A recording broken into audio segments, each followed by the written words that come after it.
बहुत समय पूर्व जब गुरुकुल शिक्षा की प्रणाली होती थी, तब हर बालक को अपने जीवन के 25 वर्ष गुरुकुल में बिताना पड़ता था।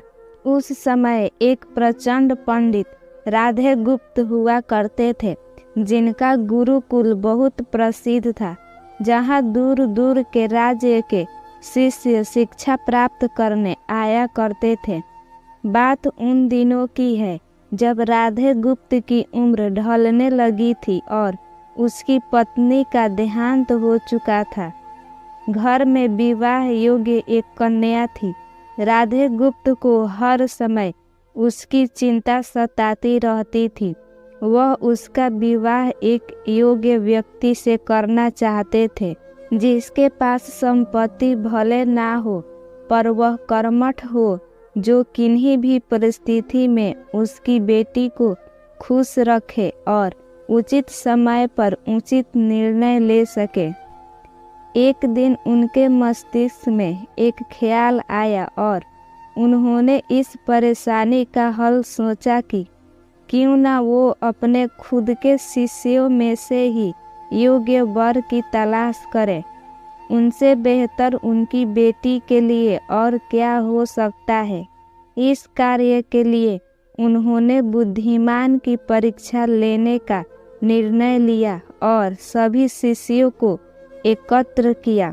राधे गुप्त ने सभी से कहा कि वे एक परीक्षा आयोजित करना चाहते हैं, जिसमें सभी की बुद्धिमानी का परिचय होगा। उन्होंने सभी से कहा कि उन्हें अपनी पुत्री के विवाह की चिंता है, जिसके लिए उनके पास पर्याप्त धन नहीं है।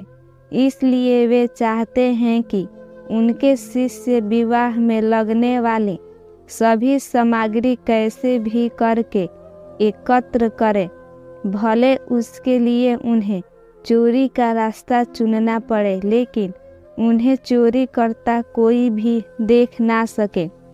इसी एक शर्त का पालन सभी को करना है। अगले दिन से सभी शिष्य कार्य में जुट गए। रोजाना कोई ना कोई तरह तरह की वस्तुएं चुरा कर लाता और राधे गुप्त को दे देता। राधे गुप्त उन्हें एक विशेष स्थान पर रख देते, क्योंकि परीक्षा के बाद यह सभी वस्तुएं उनके मालिक को वापस करना जरूरी था, क्योंकि वे अपने शिष्यों को सही ज्ञान देना चाहते थे। सभी शिष्य अपने अपने दिमाग से कार्य कर रहे थे, लेकिन इनमें से एक चुपचाप गुरुकुल में बैठा हुआ था, जिसका नाम रामा स्वामी था। वह राधे गुप्त का सबसे करीबी और होनहार छात्र था। उसे ऐसा बैठे देख राधे गुप्त ने इसका कारण पूछा। तब रामा स्वामी ने बताया कि आपने परीक्षा की शर्त के रूप में कहा था कि चोरी करते वक्त इसे कोई ना देख सके। इस प्रकार अगर हम अकेले भी चोरी करते हैं, तब भी हमारी अंतर आत्मा उसे देख रही है।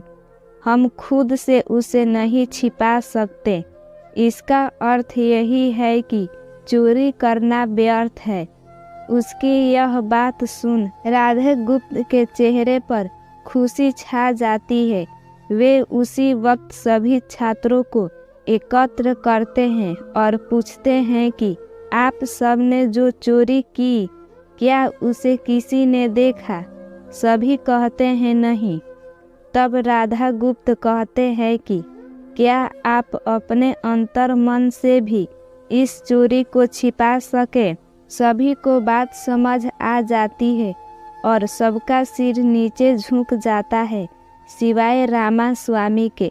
राधा गुप्त रामा स्वामी को बुद्धिमानी की परीक्षा में अव्वल पाते हैं और सभी के सामने कहते हैं कि यह परीक्षा मेरी पुत्री के लिए उचित वर तलाशने के लिए रखी गई थी। इस प्रकार मैं रामा स्वामी का विवाह अपने पुत्री के साथ तय करता हूँ। सभी खुशी से झूम उठते हैं। साथ ही चुराई हुई एक हर वस्तु को उसके मालिक को सौंप विनम्रता से सभी से क्षमा मांगते हैं।